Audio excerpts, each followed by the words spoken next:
Hi, KV. When we left off Magic Tree book number 23, Twister on Tuesday by Mary Pope Osborne, Jack and Annie were in the prairie. They had just seen life, black smoke coming from the ground. Let's read and find out who's there. Chapter 3, One Room Schoolhouse. Let's check it out, said Annie. She and Jack walked up the little hill. At the top, they saw that the rusty pipe was rising out of a wooden roof. They walked around the other side of the hill. Beneath the wooden roof was a door. The door seemed to open into the hill itself. What is this, said Annie. Let's find out, said Jack. He studied their research book until he found a black and white photograph. The photograph showed the same hill with the door. Jack read aloud. Since the prairie did not have many trees, wood was hard to find. So pioneers often made their houses out of sod bricks, which were blocks of earth cut out of the prairie. Sometimes a sod house was dug out of the side of a hill. It was called a dugout. Jack pulled out his notebook and wrote, sod bricks equals blocks of earth. Dugout equals sod house carved out of a hillside. And then Jack read more to Annie. Tornadoes or twisters are common on the prairie. So many dugouts had storm cellars. A storm cellar was like a rough basement below the ground. During a twister, a storm cellar is the safest place to be. Wow, maybe we'll see a twister, said Annie. I hope not, said Jack. Then he read on. A pioneer family built this dugout for a home. When they moved, the dugout became a schoolhouse. The schoolhouse had only one room. It also had a storm cellar beneath it. Jack quickly wrote, some dugouts have storm cellars. Hey, this is the place, said Annie. Jack looked up from his writing. What place, he said. Where's the best place to find our special writing? Something to learn, asked Annie. Jack smiled. A school, he said. Annie ran to the wooden door and knocked loudly. A moment later, the door creaked open.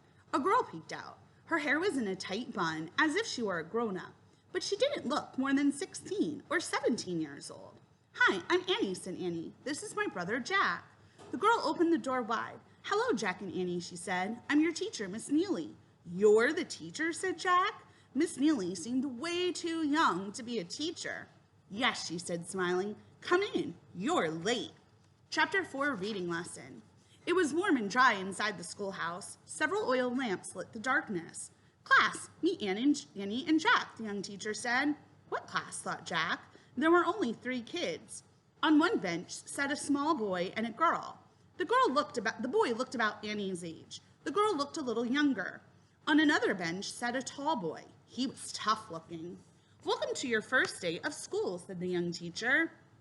Today's your very first day, said Annie. Yes, and our very first day in this dugout. The family who left here left for California a week ago, said Miss Neely. Jack and Annie peered around the room. The walls were made of dirt. The floor was made of wood. It was covered by a worn rug. Miss Neely's desk was made from a barrel. A small coal stove was near her desk. A crate held a water jug, chalk, and 2 small blackboards. It's a nice school, Annie said politely.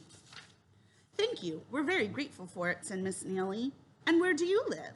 Well, we actually, Jack started, and then he stopped. He wasn't sure what to say. Actually, we don't live around here, Annie said. We're passing through. You must be from the wagon train I saw this morning, Miss Neely said. Annie nodded. Jack smiled. Good work, Annie, he thought.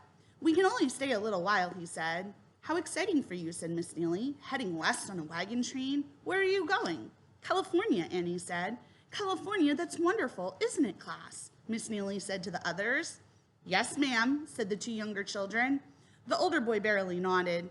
Have you ever been to school before, Miss Neely asked. Annie? Yes, ma'am, Annie said. We both know how to read and write. Jack's one of the best readers you'll ever meet. My, isn't that wonderful, class, said Miss Neely. Yes, ma'am, said the younger children. The older boy gave Jack a scowl. Not exactly the best, Jack said modestly. I love to read, said Miss Neely. I'll read any book I can get my hands on. Me too, said Jack. Then perhaps you'd like to start off our first reading lesson of the school year, said Miss Neely. Sure, said Jack. Sit with Jeb then, said Miss Neely.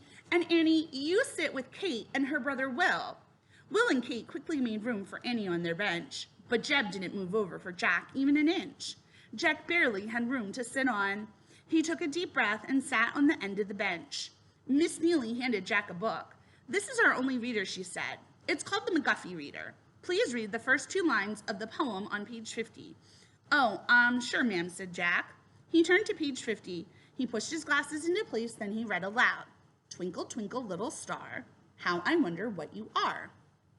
Very good, said Miss Neely. Now pass the reader to Jeb. Jack handed the book to Jeb. Jeb, please read the next 2 lines, said Miss Neely. The older boy cleared his throat and stared at the page. Maybe Jeb can't read, Will said in a kind voice to Miss Neely. Jeb's face got red. Shut up, Will, he muttered. Oh, said Miss Neely. She looked confused. Jack felt sorry for Jeb. He wanted to give him some help. Barely moving his lips, Jack whispered, Up above the world so high, like a diamond. Jeb turned on Jack with an angry look. I don't need your help, he said.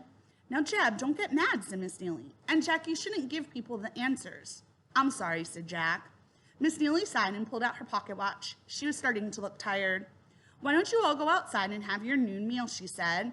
I'll stay in and prepare for our next lesson. Miss Neely opened the door of the sod hut. Annie, Kate, and Will bounced up from their seats and started cheerfully out of the classroom. Jack turned to Jeb. Hey, sorry for what happened, Jack said. Jeb just glared at him and didn't say anything. Come on, Jack, Annie called outside the hut. Kate wants us to eat with them. Jack hurried out the door. He didn't look back at Jeb. Why is Jeb so mean? Well, we'll just have to keep reading and find out. Bye, friends.